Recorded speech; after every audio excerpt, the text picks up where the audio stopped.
I truly think with last week as well as this latest Call of the Night episode, this show has reached new levels of greatness, and I think it's been a pretty steady climb in terms of the quality of this show. I think over the 12 out of 13 episodes we're getting for this first season here, it's been such a memorable experience, and I'm so glad this is the topic that they're deciding to end the show on, because we've seen some great slice of life, some great character building moments, and most importantly, we look at where Ko started as a episode 1 character to where he's at currently. The man has gone from being pretty emotionless, feeling like he probably is the most boring guy you could hang out with, to being one of the more, I think, his personality, it's very infectious. It's very like, wow, you can see why people want to hang around this guy, because there is a sort of charming aspects about his naive view on things and how he naturally adjusts to the numerous situations he never thought he would be a part of. And to end the show with this big question, which I think we all more or less know the answer to, he's basically being presented 2 paths right now. One, stay human, basically go be a normal person, don't get sucked into the vampire way of life.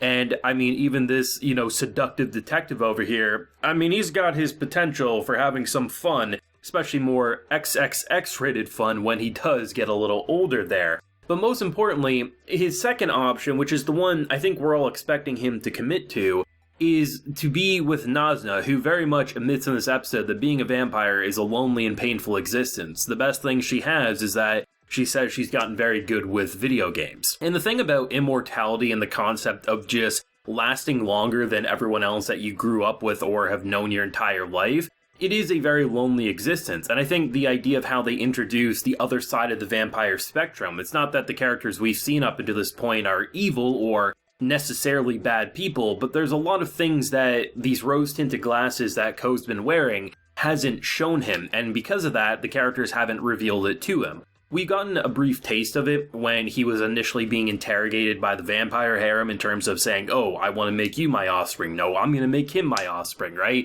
The whole fighting over which of them gets Ko before ultimately they allowed both Nasna and him to leave. We got a taste of, there was a hint of loneliness for sure with some of the undertones of how they were presenting things. But what I like about Nasna is she admits that, I've been leading you on. I am lying, because she knows the pain of what it is to be a vampire, and she knew probably deep down this entire time it couldn't last forever. And I think in an episode where it brings up the concept of it's entirely possible that he just may not have those urges in his own mind that would allow him to even fall in love. I don't believe it, but there are people out there who just don't get sexual or romance type things and they just don't get it, right? Do I think Ko's that person? No, but there's a lot of actions about him that would make people believe as such. So to have an episode where she's even pushing away saying it's best for you not to do it because I know the loneliness, the thing that's going to change is that, like I mentioned in my previous Call of the Night video, her life seemingly was probably pretty lonely up until he was introduced to it. And I think the concept of living forever with someone you love to spend time with, different people will say, no, I wouldn't want to spend a million years with my significant other, just eventually we'd grow sick of each other.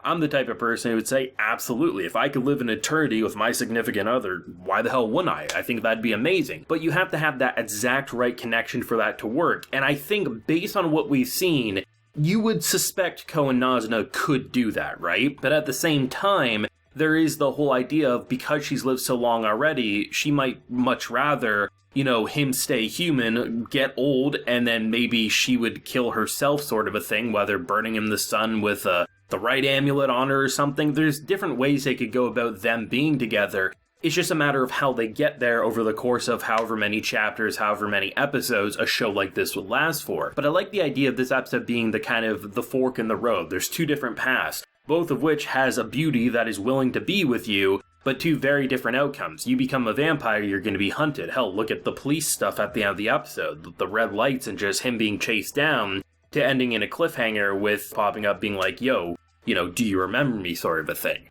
There's a lot of potential with how they're going to wrap this show up next episode, but I'm excited to see what they pull because I think the directing has been completely on point ever since the beginning. I think that's the thing that kind of caught everyone by surprise with the first couple of episodes. The beauty, the Call of the Night, the tone of everything, of just this empty city, but feeling like it's more immersive than so many shows that are chock full of, people, characters, and everything else in between. But to see what they're ending on, with this crucial decision. To me, it's like the perfect ending because you know it's not going to resolve everything. You know it's just going to be the next step into creating even more chaos, more personal relationships and everything like that. But it feels like the perfect ending. We've experienced so much. It felt like alongside Ko, we grew with these cast of characters and the message they were trying to tell. And with such a new side of the vampire spectrum on the horizon, he has a very crucial decision to make.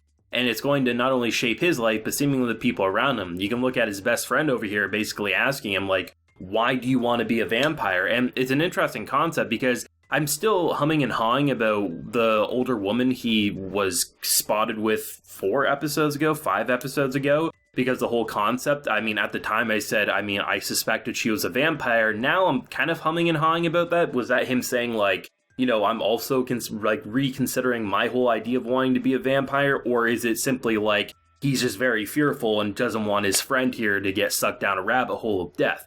I don't know. A lot of good questions, though, that you can ask yourself after an episode like this. And I think going off of last week, which was explosive, terrifying, exhilarating, this episode completely kept up the pace in a very intelligent and entertaining way. I really hope we do end up getting a season 2 because this show not only has a world that sucks me in, unlike a lot of these vampire shows that just feel run-of-the-mill and you've seen it before. The vampirism side of this story and the slice of life adolescence guy growing up, seeing everything in a very flustered way. I mean, you can look at that scene where, you know, they're walking and you're passing by this, like, bar area and he's just staring right at the melons, and obviously his pal's just like, yo, you gotta make it look like you're not looking, but always catch the full view. This is a very awkward stage of his life, and there's definitely some questions I have. I mean, the whole concept that his, like, mother, who basically he lives with, apparently dad's not around. A big question I've seen a lot of people say, like, where is his parent sort of a thing? And I think this episode kind of answers that question, because if the mother's always working late at night, she's not home to realize that, well, ultimately he's not going to school. And apparently his grades have stayed up, so maybe he's doing some work online or something. Either way,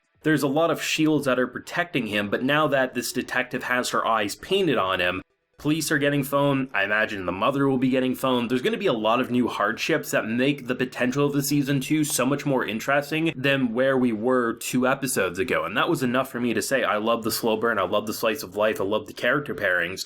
But with this new level of threat that he very much is going to go up against, I just don't see him pushing away from Nasna unless they immediately confirm a season 2 or something like that. Either way, the show has been a blast. It's been compelling. I love the writing, I love the character pairings, and I love, most importantly, how far this lead man has gone from episode 1, just kind of casually wandering the streets feeling like he has no personality, to breaking out of his shell feeling like he has so much on the line that he's not willing to throw it away, even if everyone around him is more or less telling him to do so. But of course, we'll pass the torch over to you. Thoughts, feelings, theories on where we'll go with the last episode of Call of the Night Season 1. Do let me know down below. Leave a like if you enjoyed, and subscribe if you're new around here. So until next time, everyone, please take care and have a good one.